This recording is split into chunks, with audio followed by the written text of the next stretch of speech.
Bismillahirrahmanirrahim. Assalamu alaikum warahmatullahi wabarakatuh. Welcome to 9th class for lecture number 5 of General Mathematics. Chapter number 1.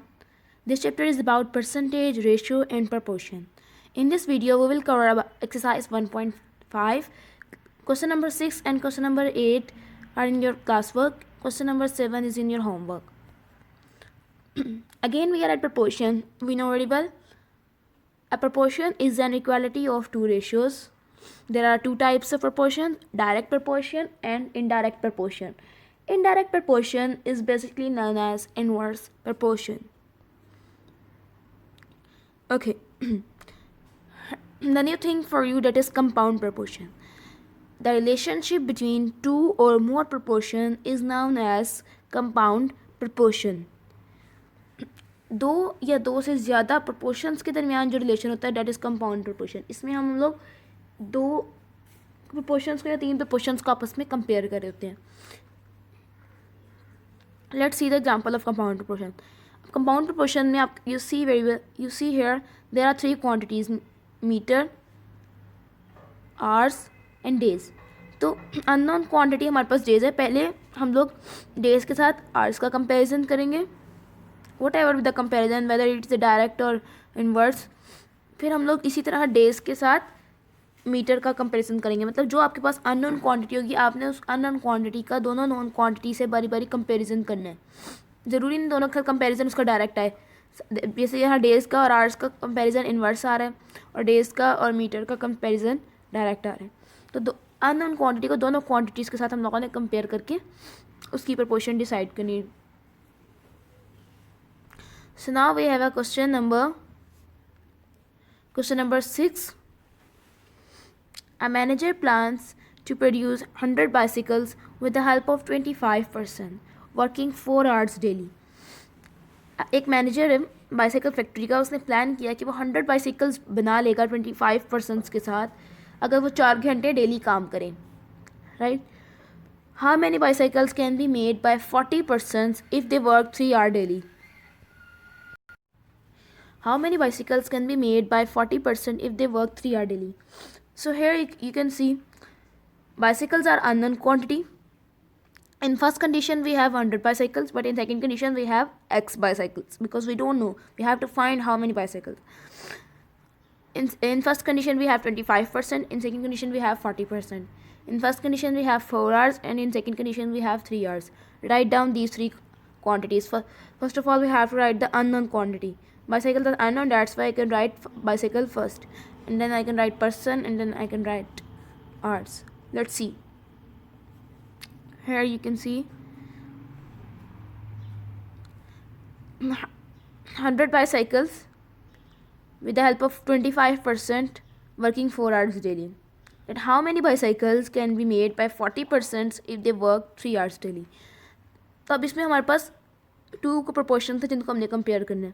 तो अब जब to proportions को compare करना है तो बिल्कुल उसी तरीके से हम इनका कंपैरिजन करेंगे जिस तरीके से आपने पिछले अभी 1 to 5 क्वेश्चंस में कंपैरिजन किया था सिंपल, डायरेक्ट और इनवर्स प्रोपोर्शन का. So let's see. Unknown quantity के साथ हमारा एरो हेड की direction always upward because we called it as a standard arrow head. इसको हमने स्टैंडर्ड एरो हेड सेट कर लिया. अच्छा, अब for the time being I just consider there are no third quantity. ये थर्ड क्वांटिटी है ही नहीं. We have only two quantities, bicycle and persons. So let's compare bicycle and persons. In first condition number of persons are 25, and in second condition number of persons are 40. Means number of persons are increase. Okay. 25% अगर 100 bicycles बना रहे हैं तो 40% को ज़्यादा bicycles बनानी चाहिए, कम bicycles बनानी चाहिए.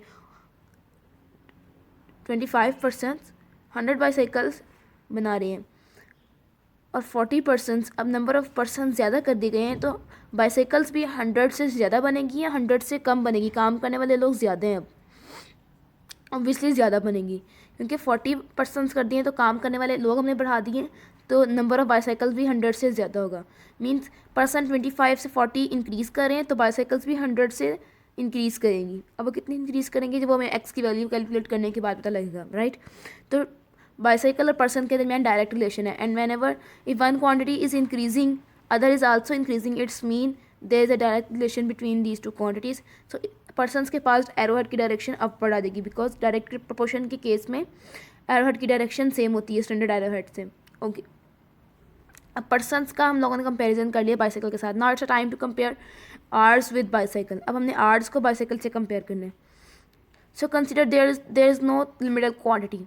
ये क्वांटिटी है ही नहीं आपके पास यहाँ पे. You have only hours and bicycle. अच्छा, 4 आवर्स में 100 बाइसाइकिल्स बन रही हैं. 4 आवर्स में 100 बाइसाइकिल्स बन रही हैं. तो अब आवर्स कम कर दिए. पहले 4 आवर्स थे, अब 3 आवर्स कर दिए. तो अब बताएं 3 आवर्स में कितनी बाइसाइकिल्स बनेगी. 4 आवर में 100 बन रही थी, तो टाइम कम कर दिया, तो 3 आवर में 100 से कम बनेंगी. इट्स मीन आवर्स पहले 4 थे, अब 3, मतलब आवर्स डिक्रीज़ कर रहे हैं, तो नंबर ऑफ बाइसाइकिल्स भी डिक्रीज़ कर रही हैं. Right. So there is a direct relation between hours and bicycle. तो आवर्स के साथ भी एरो हेड की डायरेक्शन अपवर्ड आएगी, like that. This is the standard arrowhead. Persons and bicycle के दरमियान डायरेक्ट रिलेशन था. That's why this the direction of this arrowhead is also upward. And hours और बाइसाइकिल के दरमियान भी डायरेक्ट रिलेशन था. Why? Because आर्स डिक्रीज कर रहे थे, 4 से 3 और थे. नंबर ऑफ बाइसाइकिल्स भी 100 से कम और थे, बिकॉज 4 आवर्स में अगर 100 बाइसाइकिल थे तो 3 आवर्स में 100 बाइसाइकिल से कम बाइसाइकिल्स बन रही होंगी. So direct relation.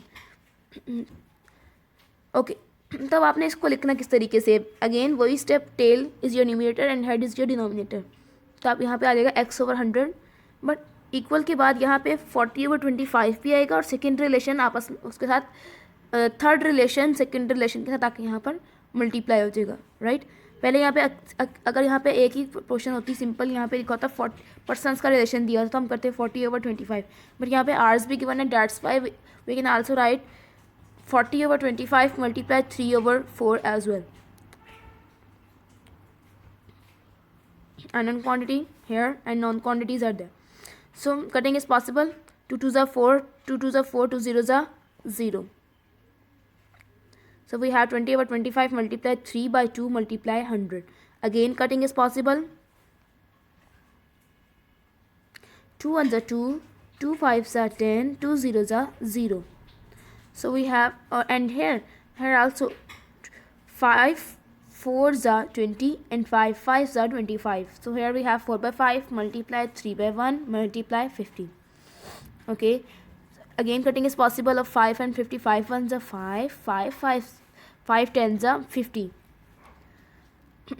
When further cutting is not possible, it's mean now you have to multiply all numerators with numerators and all denominators with denominators.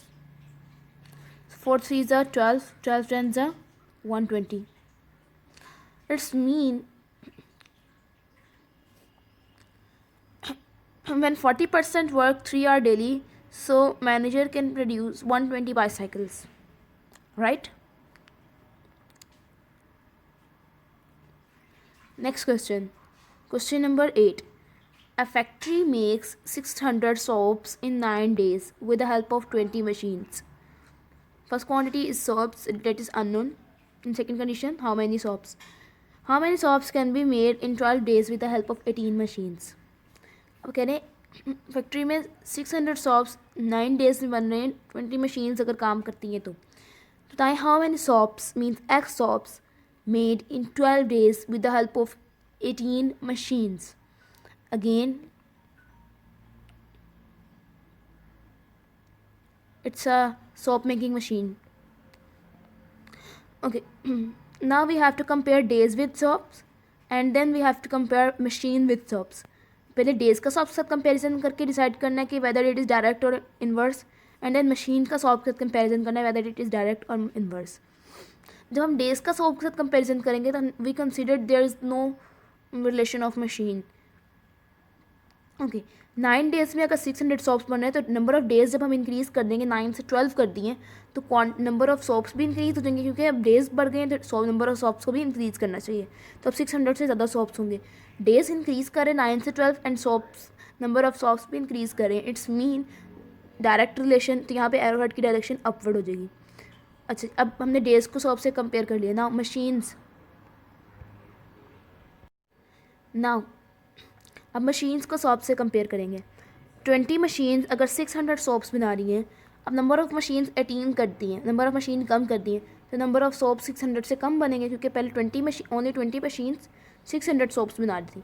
अब 18 मशीन्स 600 से कम सोप्स बनाएगी। मीन्स मशीन्स पहले 20 थी, अब 18 होगी। नंबर ऑफ मशीन्स डिक्रीज़ कर रही हैं और नंबर ऑफ सोप्स पहले 600 से अब 18 मशीन से कम बनेंगे। मीन्स नंबर ऑफ सोप्स भी डिक्रीज़ कर रहे हैं।